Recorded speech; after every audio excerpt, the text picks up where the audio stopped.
State election officials all around the country are warning of a new problem that could have a big impact on the November elections. We're talking about the high turnover among local election workers, the folks in charge of overseeing your vote. A report by the Bipartisan Policy Center found that turnover rose from 2018 to 2022 and was, in fact, higher in battleground states. Drika Duncan traveled to a battleground state, Pennsylvania, to find out why it's a big worry for officials. Drika, good morning. Good morning to you, Tony. You know, this is something we've seen more of over the years. This exodus of some of those longtime elections officials has to do with retirement, of course, but what many have also described as a toxic political environment. Count every vote! Count every vote! In 2020, the battleground state of Pennsylvania was ground zero for election protests, court challenges, and threats to election officials like Republican Al Schmidt. You want to compare the results on all of those scanners. He's a former Philadelphia commissioner who oversaw the city's elections. But these days, Schmidt has a much bigger role as Secretary of the Commonwealth, the top election official for the entire state. What do you think is the greatest threat in 2024, this presidential election? The turnover that we've seen with the people responsible for running elections. Some people left because of the ugly environment with threats and all the rest. Some people left because it was time for them to retire. Across Pennsylvania's 67 counties, more than 80 senior election officials have left, impacting over 2/3 of counties. Whenever you have people leave, people who have worked in elections for a long time and been replaced by people with less experience, the more likely you are to have people make mistakes in election administration. An analysis of Pennsylvania's general election last year found an increase in ballot errors, in part due to turnover.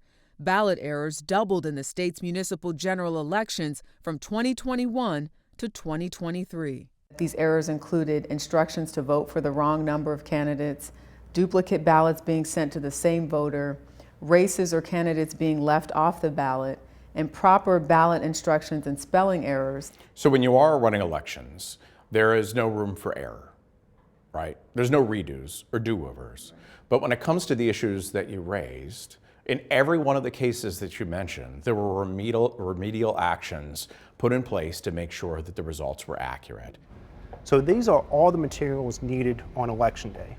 This will be Chris Spackman's first presidential election as Dauphin County's Director of Elections. Previously, he served as deputy. Do you feel like you have the support you need as a first-time election director? Absolutely. So a lot of support from fellow election directors and also from my predecessor. I have them on speed dial.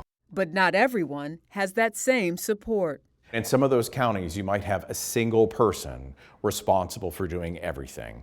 In some of the counties in Pennsylvania? And across the country. How do you ensure the integrity of a vote when you're telling me that there are counties with one person responsible for the entire county? They may have to rely on other departments or other offices at the county level to assist them in conducting their role. But in our experience, you have checks and balances built into the system to make sure election results are accurate and people can have confidence in those results. On the morning of November 6th, your hope is?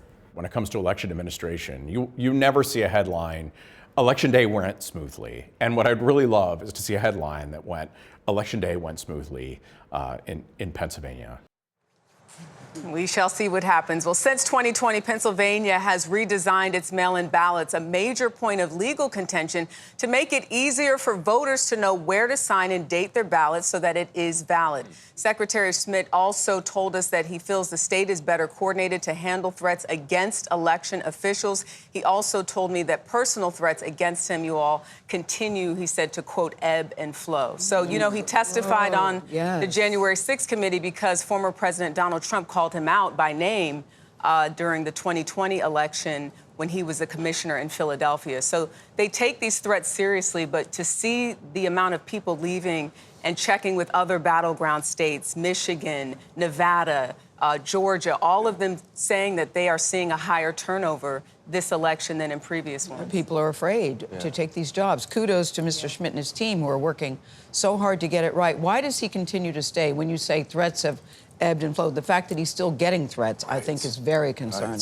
Yeah, I think because he's dedicated to the work. I mean, he was a commissioner in Philadelphia for many years, a Republican there, and now he was asked by the Democrat governor to take on this role. So he gladly accepted and, you know, is really wanting people to feel secure in voting and knowing that even with all the messaging that says, you know, it's not valid or, you know, the current president is not the rightful winner, they want people to know that they're doing what they need to. This job should be appreciated and celebrated. Exactly that's for right. sure. All right, Jerika, thank you.